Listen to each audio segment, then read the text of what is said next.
شيء. طيب الشيشة ولا السيجارة؟ أنا أفضل عدم لا شيشة ولا سيجارة يعني، لكن التأثير بينهم طبعا مختلف طبيا.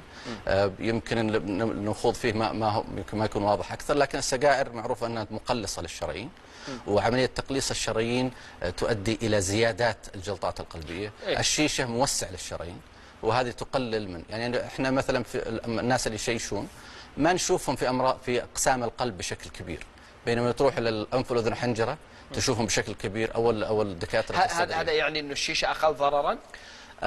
الشيشة هي طبعا منظمة الصحة العالمية نزلت بعض الأبحاث عنها، للأسف هي منتشرة في عالمنا العربي أكثر من العالم الغربي، وعالمنا العربي ما هو كثير فيها الدراسات، فالأمور ما هي واضحة فيها. طيب. إلا أنها ربطها بالشيشة تعادل 45 سيجارة، ولا هذه ربط وقتي بحت، ما هو معلومة طبية.